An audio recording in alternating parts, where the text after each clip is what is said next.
বিসমিল্লাহির রহমানির রহিম। আসসালামু আলাইকুম প্রিয় ভিউয়ার্স, সুপ্রিয় শিক্ষার্থী এবং সম্মানিত অভিভাবক মণ্ডলী, আশা করছি আপনারা সবাই ভালো আছেন। আমিও আল্লাহর রহমতে ভালো আছি আলহামদুলিল্লাহ। আজকে আমি 2024 সালের বার্ষিক মূল্যায়নের বিষয়ভিত্তিক নির্দেশনা ষষ্ঠ শ্রেণীর গণিত বিষয়ে আলোচনা করব।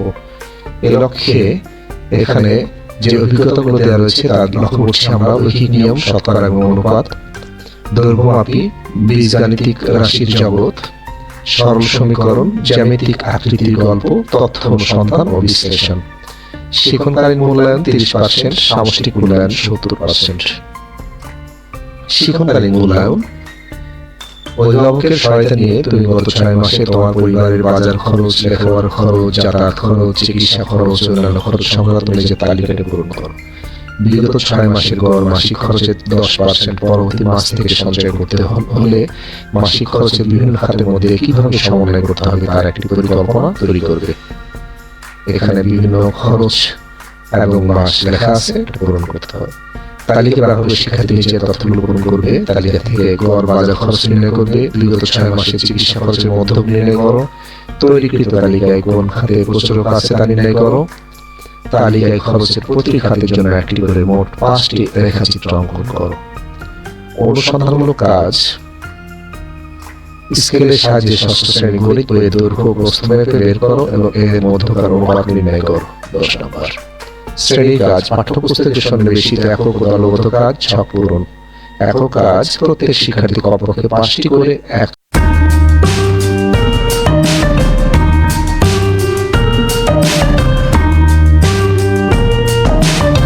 বিশিষ্ট সরল সমীকরণ লিখবে।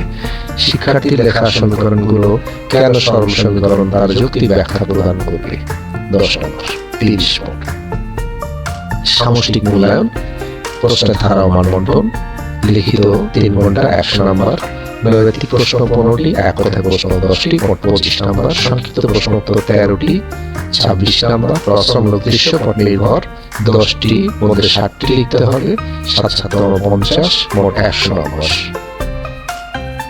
কাঠামো প্রশ্ন: প্রশ্নের নমুনা।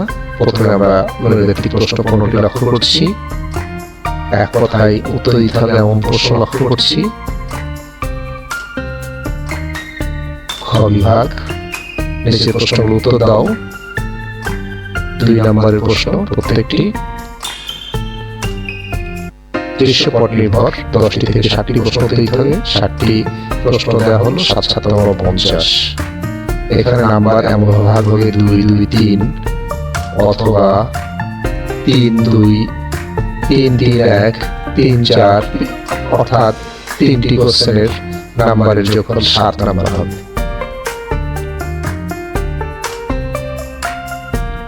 পরবর্তীতে আমরা উত্তরমালা লক্ষ্য করছি। আশা করছি প্রিয় ভিউয়ার্স, সম্মানিত অভিভাবক এবং সুপ্রিয় শিক্ষার্থী, তোমরা ষষ্ঠ শ্রেণীর গণিত বিষয়ের প্রশ্নের ধারা, মানবন্টন এবং সিলেবাস সম্পর্কে সম্যক জ্ঞান লাভ করেছো। যদি ভিডিওটি তোমাদের ভালো লাগে তাহলে চ্যানেলটি সাবস্ক্রাইব করবে, আমার ভিডিওটি শেয়ার করবে, একটি লাইক এবং পজিটিভ কমেন্ট দিয়ে পাশে থাকবে। আবারও অন্য কোনো ভিডিও নিয়ে তোমাদের সামনে হাজির হবে ইনশাআল্লাহ। সে পর্যন্ত তোমরা সবাই ভালো থাকবে। আল্লাহ হাফেজ।